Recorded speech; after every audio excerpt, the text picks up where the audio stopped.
ಕೈ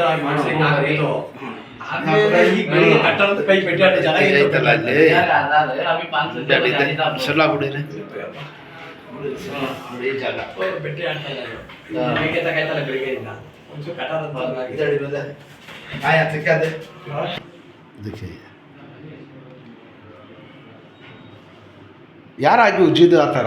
ಯಾರಪ್ಪ ನಮ್ಮೂರಲ್ಲಿ ಕರ್ಕೊಂಡು ಉಜ್ಜಿಬಿಟ್ಟಿದ್ದ. ಯಾವುದು? ನಮ್ಮ ಬೋಳೆನಹಳ್ಳಿ. ಬೋಳೆನಹಳ್ಳಿ ಗೊತ್ತಾರಲ್ಲ ಇಲ್ಲಿಗೆ. ಅದೇ ಎಲ್ಲಿ ಎಲ್ಲಿ ಬರ್ತದೆ? ನವೀನ ಮಾತಾಡಕ್ಕೆ ಎಲ್ಲಿರೋದು? ಚಟ್ನಲ್ಲಿ ಯಾಕಡೆ ಬರ್ತದೆ ಅದು? ಮಾತಾಡಿ. ಮೇಲ್ಕೋಟೆ ಸರ್. ಮಾತಾಡಿ.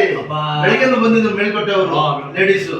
ಕುಡಿ ಸಣ್ಣ ಬಿಡಿರಿ, ಫ್ರೀ ಆಗ್ಬಿಡಿರಿ. ಯಾರು ಹಾಕೋತಾರ ಉಜ್ಜಿಸ್ತಾರ? ಹಂಗೆ ಯಾವಾಗೂ ಅಡ್ಡಾದಿಡ್ಡಿ ನೋಡಿ ನರ ಹೆಚ್ಚು ಕಮ್ಮಿ ಆಗತ್ತೆ ಈಗ. ಇಲ್ಲ ಅಂದ್ರೆ ಇದು ಹಾಟ್ ಇರೋ ಜಾಗ ಇದು. ನಮ್ಮ ಮಾತು ಕೇಳಿ, ಇಲ್ಲ ಅಂದ್ರೆ ನಡಗದ್ ಬಂದ್ಬಿಡ್ತದೆ. ಆಮೇಲೆ ಈ ಕೈ ಊರಿ ಒಟ್ಟಿನಲ್ಲಿ 2-3 ಕಟ್ ಹಾಕ್ತಿಂದೆ ವಾಸ ಆಯ್ತದೆ. ಇಲ್ಲ ಅಂದ್ರೆ ನಿಮ್ಗೆ ಸುಮ್ಗೆ ಅದು ಏನೇ ಎದ್ದರ್ಸ್ಬಿಡ್ತಾರ ಆಮೇಲೆ ಅಷ್ಟೇ. ಸರಿ ಆಯ್ತು ಮಾಡಿ. ಇಲ್ಲ ನರಾಚು ಎದ್ದರ್ಸ್ಬಿಡ್ತಾರ, ಪ್ಯಾಲಸ್ಗೆ ಹಾಕ್ಬಿಡ್ತದೆ ಅಂತ ಎಲ್ಲ ಎಫೆಕ್ಟ್ ಆಯ್ತದ ಅಂತ ಗೊತ್ತಾಯ್ತಾ?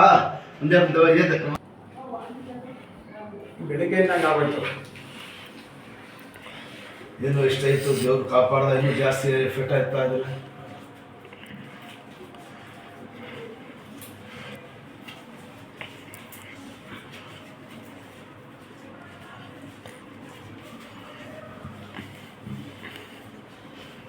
ಹೇಳೋದು ಅಡ್ಡಾದಿಡ್ಡಿ ಎಲ್ಲ ಮಾಡಿಸ್ಬಾರ್ದು.